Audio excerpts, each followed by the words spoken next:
1960년에 2860억 달러였던 미국의 부채 규모는 60년간 100배가 넘게 증가하여 작년 기준으로 31조 달러, 우리나라 돈으로 약 4경 원의 어마어마한 금액인데요. 국가 부채가 증가하면 국채 발행이 늘어나 국채 금리는 올라가고 국채 가격은 떨어져야겠지만 지난 수십 년간 미국의 국채 금리를 보면 최근에 약간 오르기는 했지만 전체적인 금리는 떨어지고 있는 추세예요. 그래서 이번 영상에서는 부채 비율이 국채 투자에 어떤 영향을 미치는지 살펴보기 위해 GDP 대비 부채 비율에 대해 알아보고 국가 부채의 폭발적인 증가에도 불구하고 과거에 비해 최근 국채 금리가 오히려 떨어진 이유, 저축의 증가가 채권 금리에 미친 영향을 볼 거고요. 추가로 앞으로의 GDP 대비 부채 비율에는 어떤 요소가 영향을 미칠지 살펴볼 거예요. 먼저 GDP 대비 부채 비율입니다. 1000만 원의 빚이 소득이 전혀 없는 학생에게 있다면 엄청 크게 느껴지겠지만 워렌 버핏님에게 있다면 신경도 안 쓰겠죠. 즉, 빚의 크기 그 자체보다는 소득 대비 빚이 중요하고 국가로 치면 GDP 대비 부채 비율이 중요하다는 거예요. 그래서 미국의 GDP 대비 일반 정부 부채 비율을 가져왔습니다. 이 그래프 직전인 1940년대에 세계 대전이 있었어요. 그래서 미국의 부채 비율이 급증했다가 전쟁이 끝나고 1980년까지 점점 내려가고요. 80년대 초부터 감세 정책 등으로 인해 다시 부채 비율이 올라가다 90년대 호황을 맞으며 50%대까지 내려갔어요. 하지만 이라크 전쟁, 서브프라임 사태, 최근에 코로나19를 겪으며 부채 비율이 GDP의 100%를 훌쩍 돌파했어요. 그런데 지난 60년간 절대적인 부채 규모가 무려 100배나 증가한 거에 비하면 같은 기간 부채 비율 자체는 2배 정도로 훨씬 적게 증가했고 중간중간 부채 비율이 줄어드는 기간도 제법 되거든요. 그 이유는 미국의 GDP도 약 50배가 증가했기 때문이에요. 특히 2차 세계대전이 끝나고 찾아온 미국의 호황, 또 1990년대의 호황이었던 기간을 보면 빚이 쌓이더라도 소득이 더 많이 증가하면 부채 비율은 오히려 감소한다는 걸 알 수 있고요. 그러면 미국의 부채 비율은 적당한 상황일까요? 실제로 부채가 너무 많아서 재정위기에 빠졌던 나라들과 비교해 볼게요. 지금으로부터 약 10년 전에 그리스를 시작으로 아일랜드, 포르투갈, 스페인 등 유럽 국가들이 구제금융을 신청하는 유럽 재정위기가 있었는데요. 포르투갈, 이탈리아, 그리스, 스페인의 앞글자를 따면 PIGS, 돼지들이 되죠. 여기에 아일랜드까지 PIIGS라고 묻기도 하고요.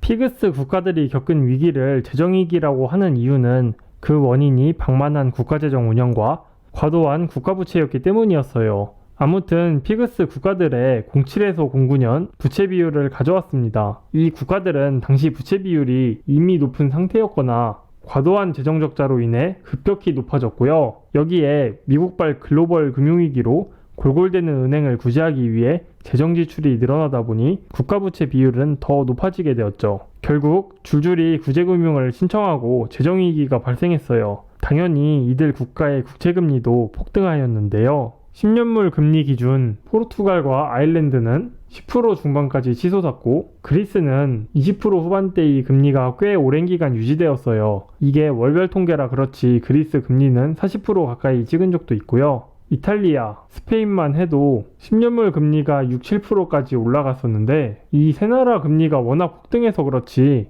6, 7%도 낮은 수치가 전혀 아니었어요. 그나마 구제금융과 양적 완화 등의 조치가 효과가 있었기 때문에 진정이 된 거지 그냥 놔뒀으면 이 국가들의 국채는 정말로 휴지 조각이 되었을 거예요. 그렇다면 당시 미국의 부채 비율은 어땠을까요? 당시 미국의 부채 비율은 포르투갈과 비슷했고 스페인, 아일랜드보다는 오히려 높았어요. 미국은 피그스와 다르게 국가재정으로 인한 위기는 겪지 않았지만 부채 비율만 놓고 보면 재정 적자를 겪은 피그스 국가들과 큰 차이가 없을 정도로 당시에도 낮은 편은 아니었고요. 여기까지가 저번 영상부터 살펴본 과도한 부채로 인한 부정적인 측면이었다면 이번엔 분위기를 바꿔서 조금은 긍정적인 이야기를 해볼게요. 1980년 이후 G7 국가의 부채 비율을 가져왔어요. 오른쪽 숫자는 21년 부채 비율이고요. 일본이 압도적으로 높고 이탈리아도 상당히 높고 그 다음이 미국이지만 캐나다, 프랑스, 영국과 크게 차이가 나지는 않죠. 그나마 독일은 최근 부채 비율이 상당히 줄어서 나머지 6개 국가와는 차이가 많이 나네요. 그래프에 나타난 G7 국가를 포함해서 전 세계적으로 부채 비율이 급격히 증가하는 시기가 있는데 첫 번째는 2007년 글로벌 금융위기와 2010년 유럽 재정위기로 이어지는 기간, 두 번째는 최근의 코로나 기간이죠. 이렇게만 보면 미국의 부채는 어마어마하게 증가했지만 절대적인 부채가 아니라 소득을 감안한 부채 비율로 본다면 특히 다른 나라들과 비교하면 미국만 부채 비율이 유달리 높다고 보기는 어렵고 또 미국만 부채 비율이 급등한 게 아니고 그 기간에는 다른 선진국들도 부채 비율이 같이 올랐어요. 요지는 미국 국채는 미국의 부채 규모 때문에 불안하고 다른 나라들 국채는 안전하냐? 그렇게 보기는 어렵다는 거죠. 다른 선진국들이라고 부채 비율이 낮고 재정이 건전한 건 아니거든요. 다음으로는 부채 비율의 증가에도 금리가 낮아진 이유로 국채의 수요 측면, 저축의 증가가 채권 금리에 미친 영향을 살펴볼게요. 저번 영상에서 국가 부채가 증가하면 국채의 공급이 증가하고 수요가 줄어서 가격이 떨어진다, 금리가 높아진다고 했는데요. 막상 금리를 보면 국가 부채가 증가하는 와중에도 금리는 반대로 계속해서 떨어지고 있었어요. 그러니 경제학자들이 금리가 떨어진 이유가 뭘까 하고 연구를 했어요. 그 이유 중 하나는 사람들의 저축이 어마어마하게 증가해서 국채 수요를 오히려 증가시켰고 그 결과 채권 가격은 오르고 국채 금리는 떨어졌다는 거예요. 지난 수십 년간 세계적으로 저축이 어마어마하게 증가한 이유로는 전체적인 소득 자체가 증가하니까 사람들이 돈을 더 벌었으니 저축도 더 많이 할 테고요. 수명이 증가하니까 과거보다 은퇴 이후의 삶이 길어지니 그때를 대비해서 더 많이 저축을 하게 되는 거죠. 심화되는 양극화와 커지는 불확실성의 문제도 전체적인 저축을 더 증가시키는 쪽으로 작용했고요. 이러한 이유들 때문에 저축이 넘치게 되고 돈이 투자처를 찾다 보니 국채로도 모여 국채 수요가 증가하고 국채 가격을 높이게 국채 금리를 낮추게 되었다더라인 거죠. 그리고 바로 뒤에서 다시 설명하겠지만 금리가 낮아지니까 국채의 이자 부담이 줄어들고 예전보다 더 많은 부채, 더 높은 부채 비율이 되어도 버틸만해진 거죠. 하지만 부채 비율이 계속 높아져서 100%가 아니라 5000%, 1000% 이렇게 되면 어느 순간 소득보다 이자가 많아지는 시점이 올 거란 말이죠. 그렇게 되기 전에 채권이 휴지 조각이 되고 채권 금리도 폭등할 수 있겠죠. 그래서 마지막으로 앞으로의 부채 비율은 어떻게 될지, 부채 비율, GDP 대비 국가 부채에 어떤 요소가 영향을 미치는지 살펴볼게요. 저번 영상에서 본 재정적자와 국가 부채, 국채 발행의 관계식을 보면 국가 부채는 재정적자의 누적이니까 첫 번째 요소로 재정적자가 있고요. 왼쪽에 GDP 대비 부채 비율의 식을 보시면 분모의 GDP가 커지면 전체 비율이 작아지는 구조니까 GDP의 변화율, 경제성장률이 두 번째 요소가 됩니다.